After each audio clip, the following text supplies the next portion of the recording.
I turned 35 and threw myself a party. Nothing extravagant. Just a backyard setup with string lights, homemade food, a Spotify playlist I spent 2 hours curating. I even baked the cake myself. Chocolate with raspberry buttercream. My favorite. I sent invites 3 weeks in advance. Mom said she'd check her schedule. Ava, my sister, left it on read. Dad didn't reply at all, but I figured they'd show. I was always the one who remembered their birthdays, who sent flowers, who booked restaurants and wrote heartfelt cards. Surely they'd come. By 7 p.m., the candles on the table had melted to stumps. By 8 o'clock, the guacamole had turned gray. By 9 o'clock, I turned off the music and packed everything into Tupperware. No one came. Not one text. Not one excuse. Not one single call to say, I'm sorry. 5 days later, I got a group text from my mom. We're organizing Dad's 60th. A week in the Keys. $2,800 per person. Venmo me. No hello. No happy birthday I missed. No acknowledgement that they had ignored me entirely. Just a bill. I stared at the message for a long time, the words blurry from the rage tightening in my chest. And then I did the only thing that felt right. I sent her $2 with a note, congratulations. Then I went to the door, changed the locks, and blocked every number in my phone tied to blood. 3 days later, Ava tried to access the joint emergency fund, the one I had contributed to month after month. Well, they called me selfish and said I never really pitched in. Blocked. And just when I thought they'd finally leave me alone, the police showed up at my door. Ma'am, we received a report that you've been missing. Family said they're concerned for your safety. My name is Delilah Quinn, and from wherever you're watching this video, stay with me. Because when the people who never show up for you start screaming when you disappear, it's not because they care. It's because you took the oxygen they were quietly stealing and learned to breathe without them. When I was 8, my sister Ava got a brand new bike for her birthday. Pink, with a sparkly seat and white tassels on the handlebars. She didn't even ask for it. Just woke up to it on the porch, shiny and perfect. That same year, I got a second-hand set of colored pencils for mine. Half of them already used, most of them broken. Mom smiled when I opened them. You're the creative one, she said. Ava's more into sports. And that was the beginning. Ava was celebrated. I was functional. She got praise, attention, extra dessert. I got told I was so mature for my age, which in our house was just code for we expect you to understand things that hurt. By high school, Ava was skipping classes and hosting sleepovers that left the kitchen trashed. I was holding straight as and washing dishes without being asked. When she crashed Dad's car, they blamed the rain. When I missed curfew by 10 minutes because of a late bus, I was grounded for a week. Still, I kept showing up. Every holiday, every family dinner, every birthday, armed with gifts and patience and just enough hope that maybe this time they'd treat me like I mattered. Instead, I got used to hearing the same phrases on loop. Don't take it personally. She's just going through a phase. You'll understand someday. But someday never came. At 28, I loaned Ava $5,000 to get her through a rough patch. I never saw it again. At 31, I took care of Mom after her surgery. Changed bandages, cleaned the house, handled insurance paperwork. Ava came by once, for 20 minutes, left with a selfie and a story to tell her friends about how emotionally draining caregiving is. Still, they thanked her first in the group text. And me? You've always been the reliable one. Like that was love. When I planned my 35th birthday party, I knew better than to expect anything extravagant. But I thought maybe they'd show up. Turns out, I was still waiting to be seen by people who had made an art out of pretending I wasn't standing right in front of them. That night, after no one came, I sat on my porch staring at the flickering candles, and the only thing I could think was, how many more years will I waste hoping this time is different? I didn't know it yet, but I had already asked my last question of them. The next one would come in the form of silence, and that would be my first real answer. The day after I sent my mom $2 with a message, congratulations, I sat on my living room floor and opened every single drawer they'd ever had a key to, metaphorically and literally. The front door? Lock changed. The spare key I'd hidden under the flower pot for emergencies? Tossed. The shared streaming account that they used but never contributed to? Cancelled. The family group chat that only pinged me when someone needed help moving, borrowing money, or crying about their drama. I left it without a word. I went down the list and blocked every single number tied to my bloodline. Not out of anger. Out of clarity. It wasn't about deleting people. It was about removing access to me. My peace, my time, my energy. Things they had taken freely without ever asking if I had enough for myself. That day, I opened my freezer and stared at the leftover birthday cake I had wrapped in foil. Still untouched. I took a bite. Cold. Sweet. Dense with sugar and a quiet kind of grief. Then I threw it in the trash. There was no ceremony. No sad music playing in the background. Just the sound of a plastic lid closing. Final. After that, I logged into the joint emergency savings account. The one they'd all agreed was for family stuff, but which in reality meant I deposited $250 every month while Ava pulled money out for spontaneous spa trips and Dad used it to pay for his fantasy football bets. I had funded 90% of it. I froze it. I didn't drain it. I didn't steal. I just made it so no one could touch it, not without me present. 3 days later, Ava tried to withdraw $800. Declined. That was when the text started. First from her. Hey, I think something's wrong with the bank. Then from Mom. Did you change something with the joint account? Then again from Ava, this time more direct. Why are you being petty? It's not that deep. I stared at that last message for a long time. Not that deep? They hadn't shown up to my birthday. Hadn't texted, called, or acknowledged me. Had sent me a bill instead of sorry. But I was the petty one. I didn't reply. That was the day I turned my phone off for good. I told my clients they could reach me by email only. I logged out of social media. Deleted my photos from our shared iCloud folder. I didn't owe anyone an explanation. Because the truth was I hadn't disappeared. I just finally stopped giving them a front row seat to the life they never clapped for. And that silence, it wasn't passive. It was power. Ava tried calling 6 times in one day. I didn't answer. She left one voicemail, her voice sweet and fake and just tight enough to let me know she was angry, but trying to sound concerned. Hey, Del, just checking in. Not sure what's going on with the joint account, but I'm assuming it's a glitch. Let's talk soon, okay? I didn't call back. I didn't explain. Because here's what they never understood. I was never asking for attention. I was asking for respect. And when you stop giving people your labor, your money, your energy, your emotional first aid kit, they don't grieve the relationship. They grieve the loss of your usefulness. I saw it play out like a movie. First confusion, then concern, then irritation, then full-blown meltdown. By the end of the week, my mom had emailed me. We're family. We don't freeze each other out like this. I almost laughed. They didn't freeze me out? They skipped my 35th birthday like it was nothing. Sent me a bill 5 days later. Didn't send one message to ask if I was okay. But now that the ATM was offline, now we're family? I left the email unanswered. And that's when they did the most dramatic thing of all. They filed a missing person report. It's almost impressive, in a way, the leap they made from you're dramatic to you've disappeared. 3 days after I blocked everyone, 2 uniformed officers showed up at my door. I opened it in pajamas, holding a cup of tea. Ms. Quinn, we received a report from your family that you might be missing. They said you've been unreachable, and they're worried. I blinked. I'm not missing, I said. I just stopped answering people who hurt me. They looked at each other, like they weren't sure what to do with that. I invited them in. Showed them the birthday photos, candles lit, food untouched. Showed them the text asking for $2,800. The blocked calls. The Venmo message. The receipts. One of the officers actually sighed. Honestly, seems like they just didn't like you going no contact. I nodded. They apologized for the inconvenience and left. And that night, I posted a photo of myself, hair wrapped in a towel, book in my lap, mug in hand.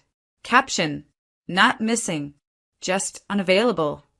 No names, no drama, no hashtags, but I know they saw it. Because silence may be invisible, but its weight?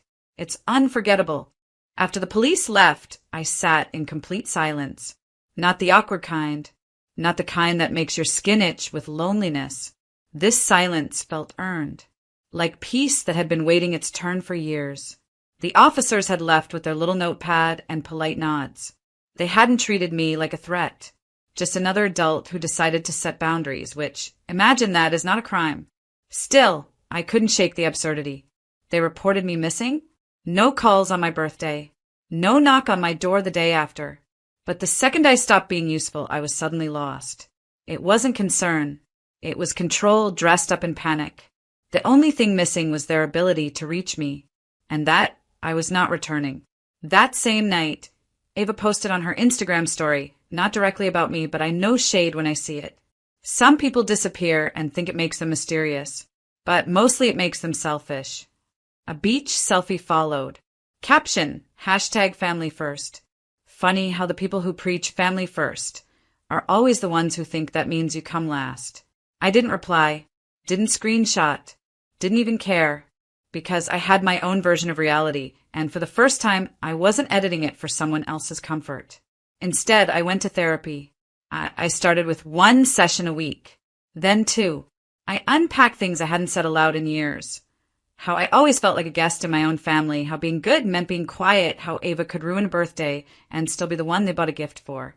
My therapist looked at me after one particularly hard session and said, "You weren't difficult.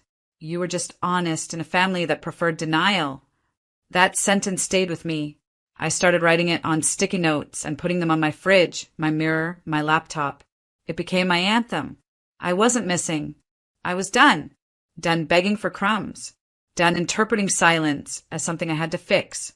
Done playing the reliable daughter while they took and took until I disappeared into the background.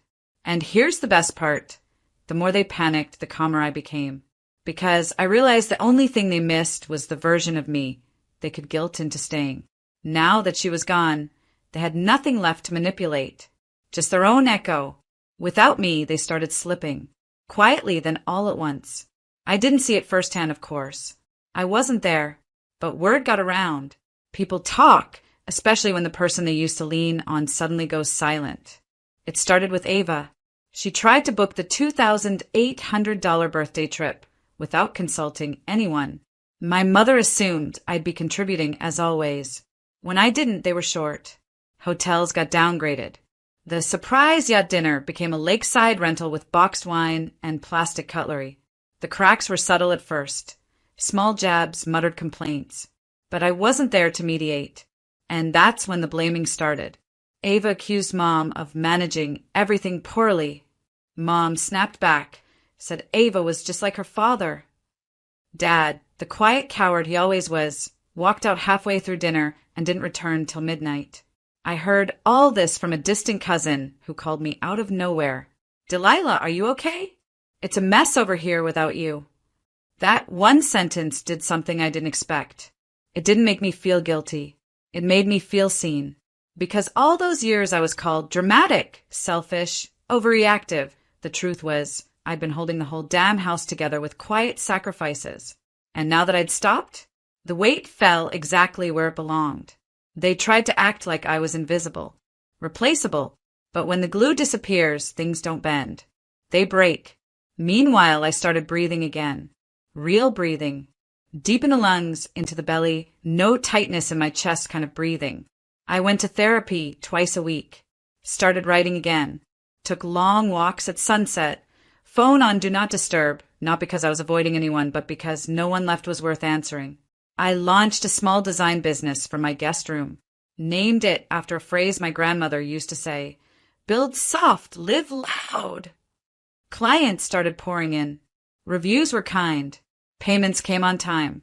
And best of all, no one in my inbox was asking me to fix a family mess I didn't make. I laughed more. I slept deeper. I remembered what my actual laugh sounded like, not the one I used to soften the room, the one I weaponized to keep peace. This one was real. And for the first time in my life, I didn't owe anyone an explanation for my joy. I wasn't missing from their world. They had just never imagined a version of me where I stopped asking for scraps and started building banquets. I was still here, still alive, still thriving, just no longer available to hold up a collapsing house I didn't set on fire. It was a Wednesday night when I wrote the letter. No dramatic music playing. No thunderstorm in the background. Just me, barefoot in sweatpants, glass of wine on the table, and an ache in my chest I hadn't fully named yet. I didn't plan to write it. It just came out like a purge, like something waiting behind my ribs for too long. The first line was simple. This is everything I never said out loud. Then came the flood. I wrote about the birthday party no one showed up for, about sitting at that table alone while the candles burned down and the cake went untouched, about waiting, still waiting for someone to text, "I'm sorry."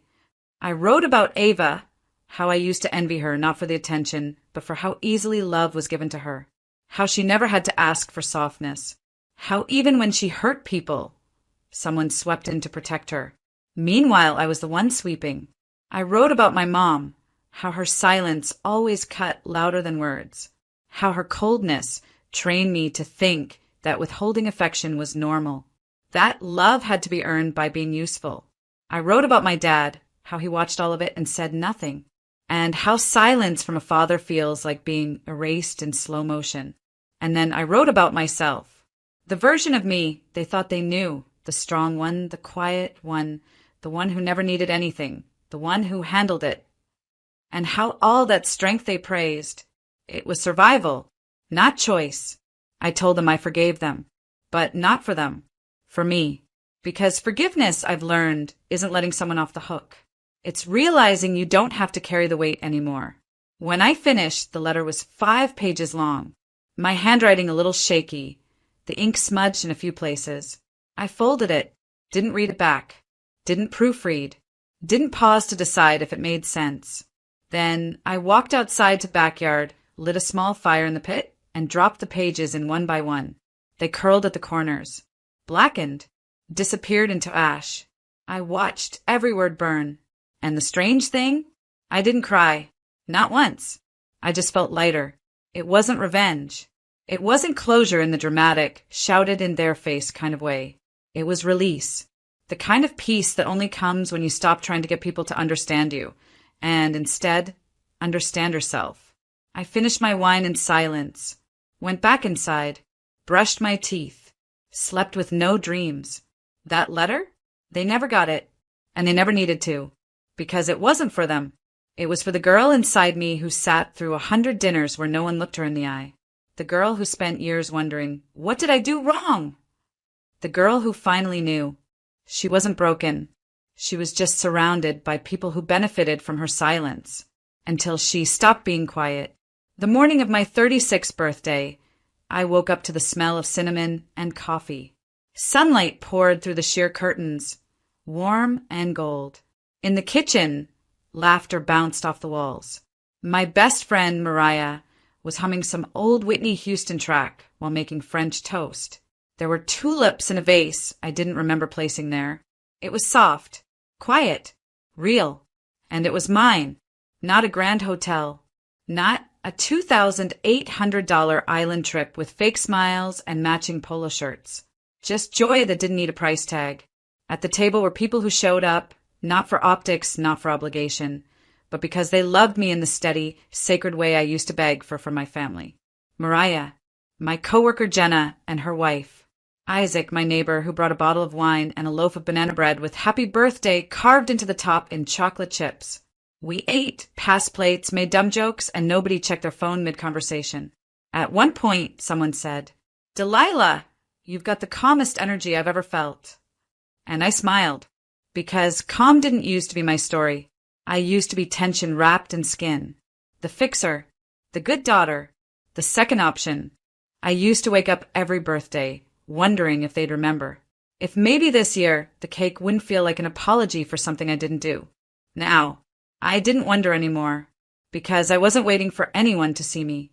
I saw myself. After brunch, I curled up by the window with my journal. Not to vent, not to explain, just to remember. I wrote one sentence at the top of the page. They thought I disappeared. But really, I just stopped showing up for people who never showed up for me. That wasn't bitterness. It wasn't even sadness. It was truth. And truth is heavier than grief. But it holds you more honestly. They had told the world I was missing, painted me as unwell, unstable, distant. But I wasn't missing. I was unavailable to manipulation, to guilt, to being used up like a spare battery in the junk drawer. What they missed wasn't me.